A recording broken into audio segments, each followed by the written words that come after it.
Hey everyone, and welcome back. Today we're diving into this idea of building wealth with just 50 bucks. $50. Yeah, $50. We're breaking down a YouTube video by Chris Sane. Okay. It's called, get this, $50 into these three stacks stack KX will surpass your full-time job. Catchy title. Right. But before you write this off as another get-rich-quick scheme, stick with us. Sane's message is more about consistency and making smart choices, less about some secret formula. Yeah, I've seen that video. It's interesting how he kind of plays on this idea that you need a ton of money to even think about investing. Right. He flips that on its head. Sane shows how small but regular contributions can really grow over time. So it's the $50 challenge he's always talking about. He wants viewers to invest that 50 bucks regularly. Stocks and ETFs, that's his thing. But he doesn't just randomly throw out ticker symbols. He actually recommends some big-name companies that everyone knows. Like Amazon. You know, as Sane says, investing in companies we use every day can be a really solid strategy. Makes sense. We already understand their products, their services. We're literally customers. Yeah, exactly. And he points to their year-to-date growth. It's over 40% as proof that these familiar companies can have huge potential. So keeping an eye out for investment opportunities in our everyday lives. I like that. He also recommends Disney.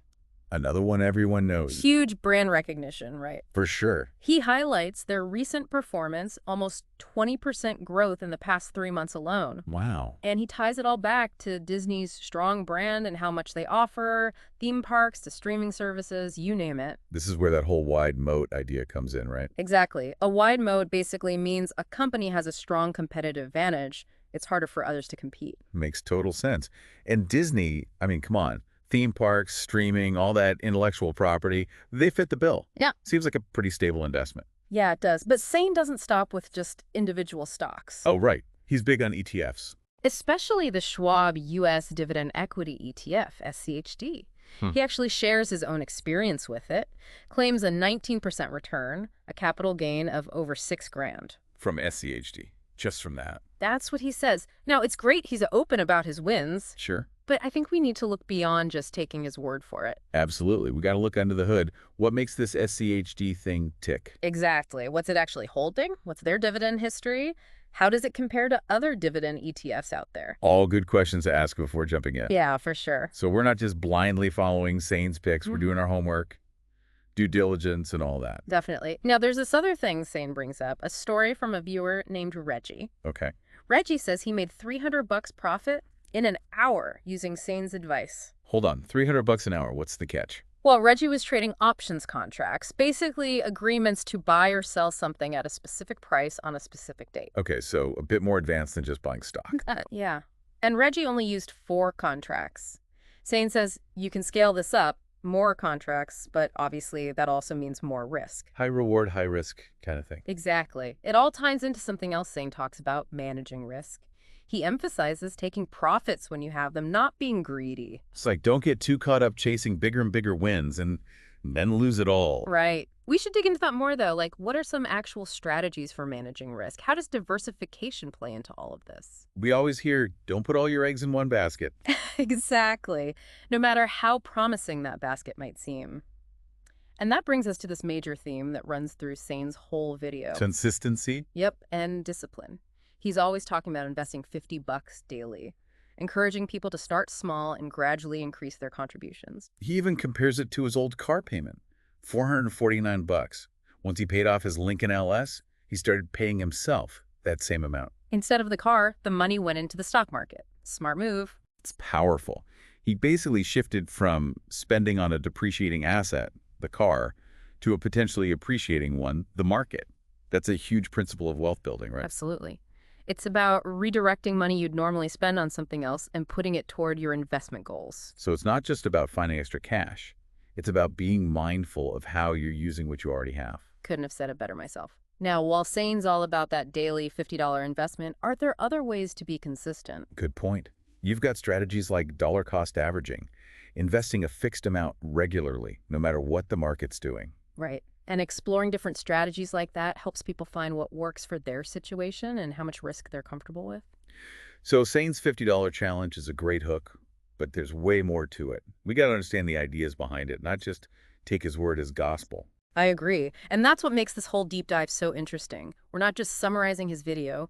We're using it to explore some fundamental investment concepts that can actually empower you to make your own informed decisions. Speaking of empowerment, Sane keeps coming back to this idea of escaping what he calls the corporate plantation. Yeah, powerful metaphor.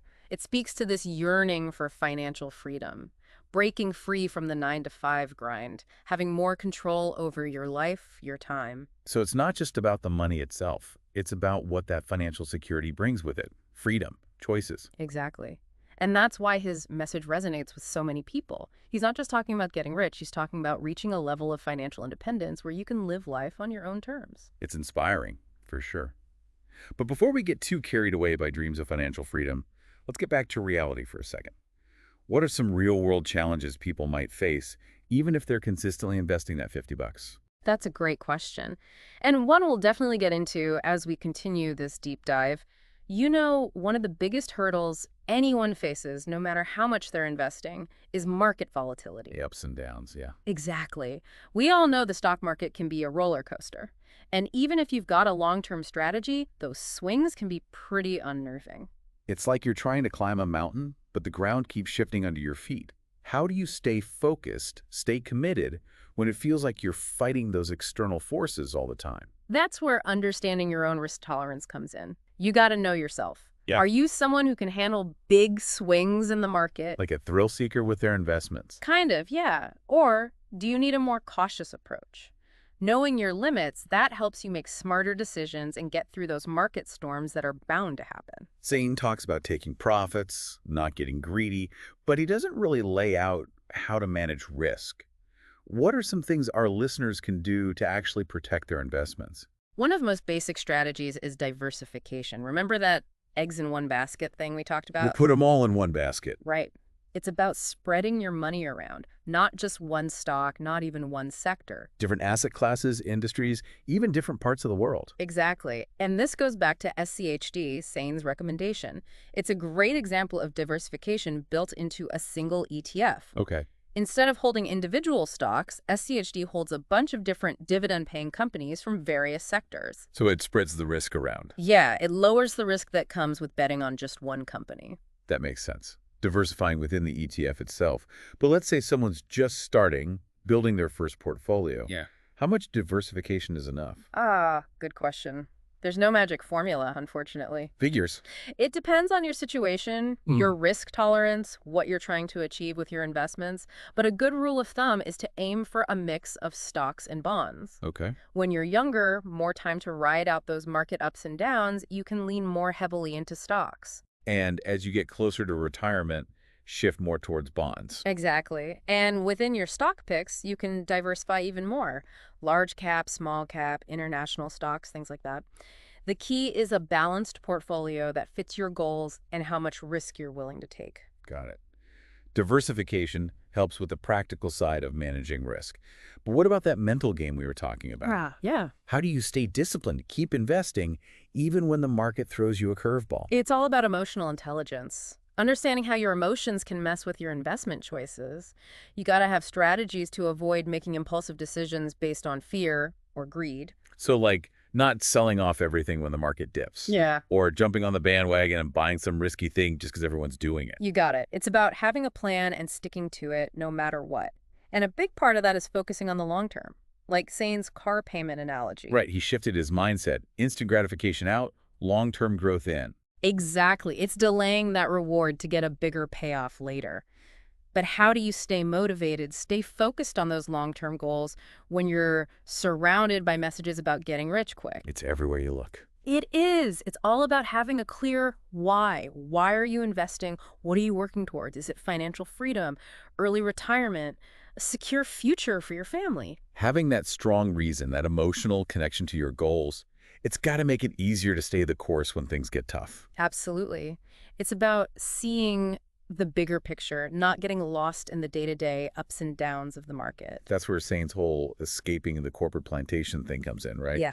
It's about taking control of your financial future, building a life where you're not tied to a job, an employer. You're not just trading your time for money. But that freedom doesn't just happen overnight. Nope. It takes discipline, patience. You got to be willing to play the long game. It's almost like a mental shift you have to make, It going is. from I need this now to I'm building something bigger for later. Exactly. And that change in perspective, that's crucial for long-term success. It's about understanding that true wealth, it's built gradually, not overnight. Like Sane's story, redirecting his old car payment into the market. Yeah, perfect example of making small, regular contributions, letting that compounding effect do its thing over time. Really shows the power of consistency. But that brings up another question. How do we measure success in this long game? Is it just about the numbers, how big your portfolio gets, or is there something more to it? That's a great question. I think that's a perfect place to pick up in our next segment. So we've covered a lot of ground: how to build wealth, the strategies, the mindset, the discipline it takes. But I think it's time to talk about the WHY. What does success actually look like in this whole wealth building journey? Yeah, that's a good point. I think this is where we go beyond just the numbers, the financial side of things. Deeper meaning, right? Exactly. For some people, success might be all about hitting a specific net worth, or maybe having enough passive income to cover their expenses. Reaching those financial milestones, those targets they set for themselves. Exactly. But for others, it might be more about having the freedom and flexibility to do what they love. Spend more time with family, pursue a passion, just have more control over their time and energy. Right. It's like Sane's idea of escaping that corporate plantation. It's about more than just money. It's a different way of living. So aligning your money goals with your values, your dreams. Yeah. What truly matters to you? What kind of life do you want to build? And how can financial security help you get there? Exactly. Money's a tool, right? Like any tool, it can be used in good ways or bad ways. The key is to use it intentionally. Make it work for the life you want, not the other way around. Don't let it control you. Right. That's a really important point. It's not about being obsessed with money or chasing after some arbitrary number. Mm. It's about having the resources to create a life that has meaning, a life that you're excited about. I totally agree. And that might look different for everyone. Maybe it's having the financial freedom to travel the world, or finally pursuing that creative project you've always dreamed of. Or maybe it's about having the security to start a family, give back to your community. So there's no one-size-fits-all definition of success. Nope. It's about figuring out what truly matters to you and using your financial resources to help you get there. And that's where Sane's message, even though he focuses on specific stocks and strategies, can be really powerful. How so? It gets people thinking about their financial future. It encourages them to take control of their money and start building the life they want. Even if it's just starting with $50. Exactly. Every journey starts somewhere, and taking that first step, that's often the hardest part. It is. So for anyone listening who feels inspired, ready to take action, what's one piece of advice you would give them to get started on this path towards financial success? That's a great question. What would you say? Hmm. I'd say start by figuring out your WHY. What are your values? What do you want to achieve? What really matters to you? Once you have that solid foundation, you can start building a financial plan that supports your vision. And remember, it's a marathon, not a sprint. Be patient, be consistent, and don't be afraid to ask for help along the way. There are so many resources out there: financial advisors, books, online communities. Find what works for you. I love that. And don't underestimate the power of small, consistent actions. Like we saw with Sane's story, even a small amount invested wisely and regularly can really grow into something amazing over time. It all starts with that first step. So what will your first step be?